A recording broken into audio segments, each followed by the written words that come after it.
Je voudrais adresser un message au couple. Monsieur, madame, vous vous êtes aimés, vous avez décidé de vivre ensemble, vous êtes ensemble. J'aimerais vous dire, faites-vous face, prenez un engagement et regardez à l'avenir, bâtissez votre vie. Il y a des couples qui passent tout leur temps dans les querelles, les mésententes, les divisions, les palabres, alors qu'à l'origine, c'est l'amour qui vous a réunis. Ou bien c'est la haine qui vous a réunis. Non, c'est l'amour. Vous vous êtes aimés, on ne vous a pas forcé, vous avez décidé d'être ensemble. Mais il est important de regarder à l'avenir, de s'accorder et de bâtir. Mais il y a des couples qui peuvent passer des mois, des semaines, des jours, qui ne s'adressent pas à la parole. Ils sont là, chacun de l'autre côté, et donc vous ne réalisez rien. Vous ne réalisez rien. Matthieu chapitre 18, verset 19. Le Seigneur dit, si deux personnes s'accordent sur cette terre et demandent quelque chose à Dieu, Dieu va accorder cette chose-là. Donc faites le contraire. Si vous n'êtes pas accordé et que chacun de vous demande quelque chose, ça ne sera pas exaucé. C'est pour cela que vous êtes en retard. C'est pour cela que vous réalisez quelque chose et ça revient à zéro. Parce qu'il y a des principes divins qui ne sont pas établis dans votre couple. Vous décidez d'être ensemble par amour, mais vivez l'amour tous les jours. Telle personne va se lever, dire telle chose à telle personne. Et c'est fini. Vous allez passer des heures à vous bouder. Vous allez passer des jours à vous bouder. Vous allez passer des semaines, voire même des mois. Mais il y a des personnes qui sont très rancunières dans le couple. Et à la même occasion, au même instant, vous avez des projets. Mais ces projets-là ne peuvent pas marcher. Ces projets ne peuvent pas se réaliser. Madame va aller chercher du travail. Juste avant de partir, paf, il y a une querelle. Vous êtes sûr qu'elle va avoir ce travail-là? Monsieur va aller demander un marché. Juste avant de partir, paf, il y a une mésentente. Vous êtes sûr que ça va marcher? Pendant que la Bible dit de s'accorder, vous n'êtes pas accordé. Il y a des gens comme ça qui étaient divisés et puis la personne est partie, l'autre a fait un accident grave et puis maintenant vous ne savez plus s'il faut pleurer et s'il faut l'aider, qu'est-ce qu'il faut faire? Parce que vous êtes en permanence dans des situations de division. Donc, quand l'ennemi vient, là, il peut vous atteindre. Parce que c'est la fissure de la maison, c'est par là que toutes les bestioles passent. Dans certains couples, certaines personnes ne veulent pas communiquer. Il y en a qui gardent les introvertis. Et dès qu'il y a eu un problème, la personne va te sortir d'une situation qui s'est passée depuis des années. Et d'autres aussi sont très impulsifs. Pour peu de choses, alors tu envoies une parole due à l'autre. Au lieu de revoir la manière dont tu dois parler à la personne. Mais vous vous détruisez tous les jours par des paroles, par de mauvaises paroles. Alors que c'est l'amour qui vous a réunis. Pendant ce temps, pour ceux qui ont des enfants, les enfants sont désespérés. Pendant ce temps, pour ceux qui ont des enfants, cela agit sur leurs études. Il y en a qui, pendant qu'ils sont dans leur couple, ils s'imaginent une vie seule. Donc, tout ce qu'ils font, les finances, les projets, ils font tout pour eux seuls. Mais toi, tu n'es pas prêt à te marier.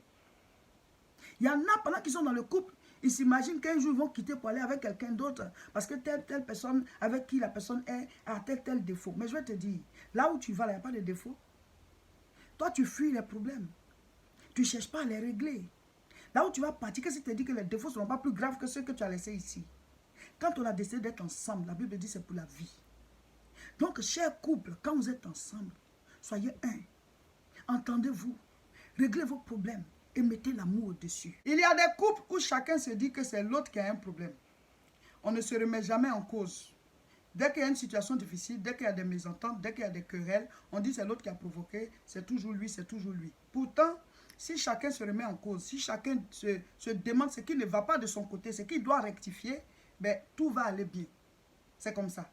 Et même cette vidéo que je suis en train de faire, il y en a qui seront en train de suivre la vidéo, mais qui vont se dire, ah, tout ce qu'on est en train de dire là, c'est mon mari. Ou alors tout ce qu'on est en train de dire là, c'est ma femme. Mais toi, de ton côté, qu'est-ce qui ne va pas, que tu dois regarder, que tu dois voir, que tu dois rectifier là? Il faut y penser aussi, c'est très important. Vous voyez, quand on prend l'alcool 90 degrés, là, quand tu as une plaie et que tu prends l'alcool comme ça pour désinfecter, ça te pique. Parce que l'alcool 90 degrés avec la plaie, ça fait très mal. Mais quand tu n'as pas de plaie, tu prends l'alcool dans du coton, tu fais passer comme ça ne brûle pas, ça ne pique pas.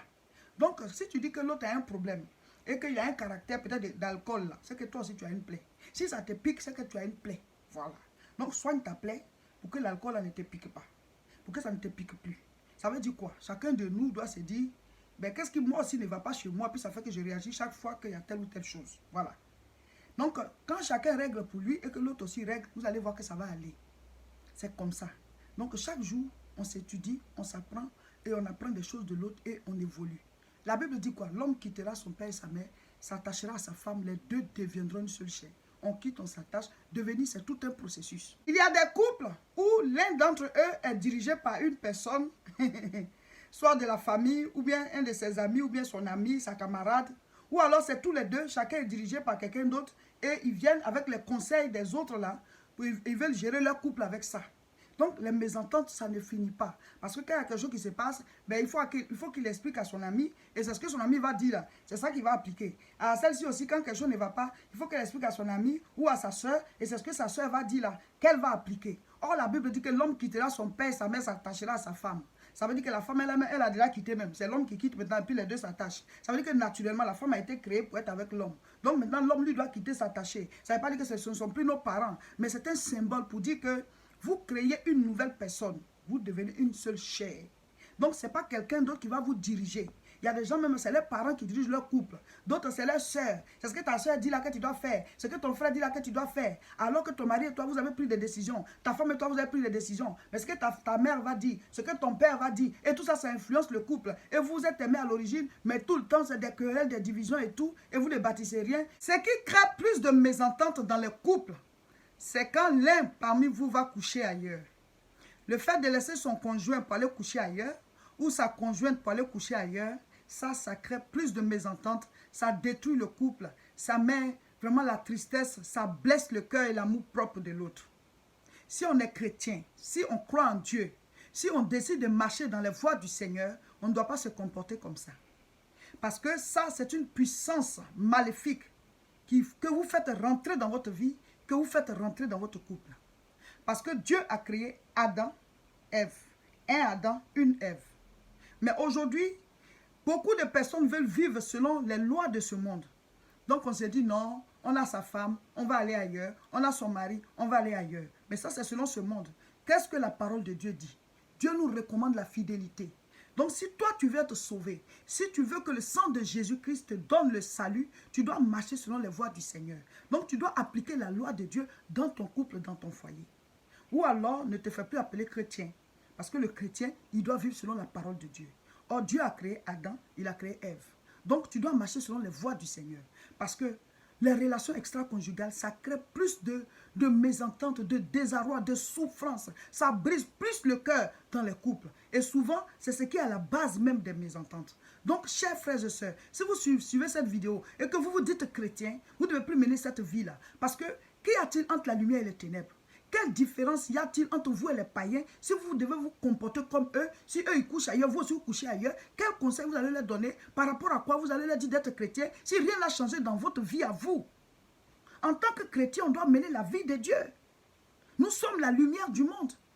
Les païens tombent dans l'adultère, vous aussi vous tombez dans l'adultère. Bon, maintenant, quelle est la solution? Je vais lire un passage biblique, Matthieu chapitre 12, je lis le verset 25. Comme Jésus connaissait toutes leurs pensées, il leur dit: tout royaume divisé contre lui-même est dévasté, et toute ville ou maison divisée contre elle-même ne peut subsister. Voilà. Tout ce qui est écrit dans la parole de Dieu, là, ce sont des principes divins, ce sont des lois divines sur lesquelles la vie est basée. La Bible dit, tout royaume divisé contre lui-même ne peut pas subsister. Il sera dévasté. Et toute maison divisée contre elle-même ne peut pas subsister. Elle sera dévastée. Je vais vous dire, on ne vit qu'une seule fois. Quand on aura quitté la terre, c'est pour le jugement dernier. Ou alors tu es sauvé ou tu es perdu. Donc pendant que tu es sur la terre, chaque minute compte. Chaque seconde compte. Chaque jour compte. Ne passez pas votre temps dans les querelles, les mésententes, les divisions, les palabres à ne point en finir et vous ne bâtissez rien. Parce que le temps passe, mais les résultats, ce sont les résultats qui restent. Qu'est-ce que tu auras bâti? À la fin de ta vie, tu vas t'asseoir et puis tu vas voir des couples unis qui ont réalisé. Des couples unis qui ont bâti l'avenir de leurs enfants et de leurs descendance. Et vous avez passé tout votre temps à vous combattre, à vous battre, à vous détruire vous-même. Alors que vous êtes unis par amour. C'est quoi le problème? Vous êtes un royaume divisé.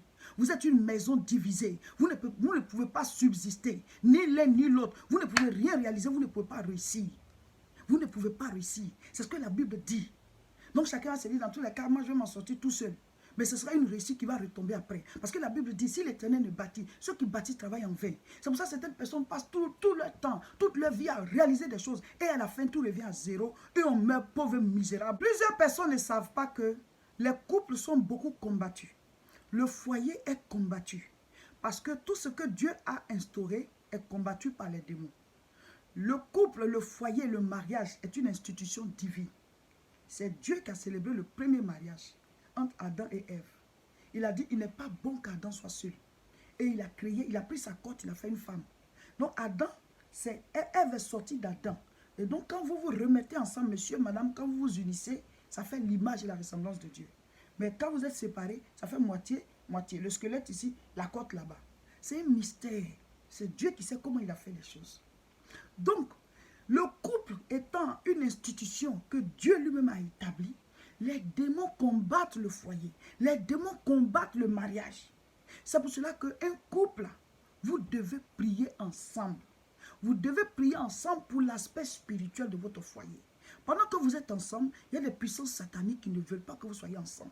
Non, ne négligez pas cet aspect. Il y a des esprits de famille qui sont contre le mariage, qui sont contre l'union, qui sont contre la vie stable, qui viennent pour combattre.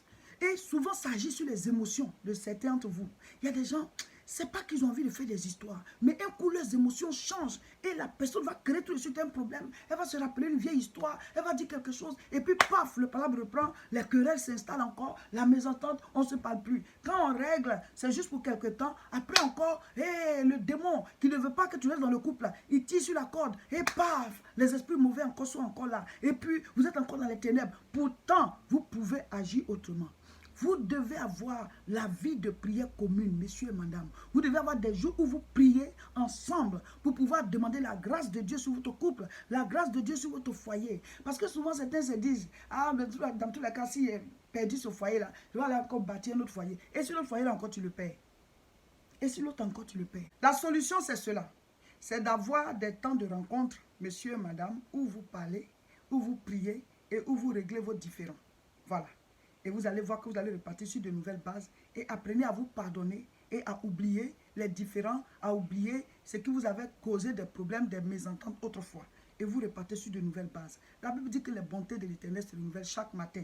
Pourquoi est-ce que nous, on ne peut pas laisser tomber et renouveler nos alliances, notre mariage et tout ça chaque matin et puis trimballer les vieilles casseroles, les vieilles histoires d'avant et ça fait que tous les jours ça vous détruit, vous n'avez pas la joie, vous n'avez pas la paix, vous n'êtes pas heureux alors que vous êtes mis ensemble par amour. Apprenez à régler vos différends et repartez sur de nouvelles bases. C'est très important. Bâtissez votre vie, réalisez votre vie. Vos enfants ont besoin de vous, vos différentes familles ont besoin de vous. Vous êtes des exemples, des modèles pour d'autres personnes.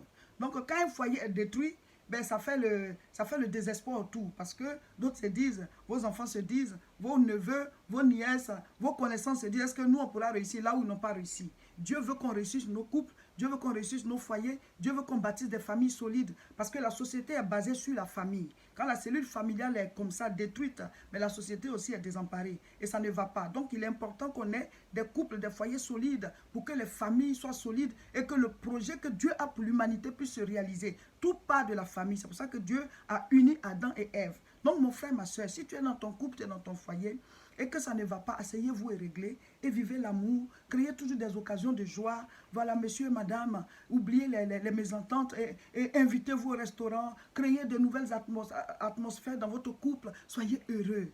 Dieu nous a créés pour qu'on soit heureux. Soyez contents, partagez la joie, pardonnez-vous, vivez l'amour tous les jours. C'est ce que Dieu veut pour nous. La prochaine croisade de prière, c'est le samedi 9 novembre à partir de 14h30, toujours à Aubervilliers dans la même salle. Avant cela, il y a la retraite spirituelle de fin de jeûne. C'est au niveau de Tourcoing où on fait les cultes. C'est du 26 au 27 octobre. Appelez-nous dès maintenant pour pouvoir réserver votre chambre d'hôtel et venir prendre l'onction de fin de jeûne. Et le 30 novembre, nous serons en Italie, au niveau de Parma. C'est à Toscanini, l'auditorium, Via Cuneo numéro 3, à partir de 15h30. Tous à Parma. Abonnez-vous. Il est important d'être abonné pour recevoir tout ce qu'on met en ligne. Donc, cliquez sur j'aime si c'est sur Facebook et cliquez sur s'abonner si c'est sur YouTube et surtout, Partagez les vidéos pour aider les autres.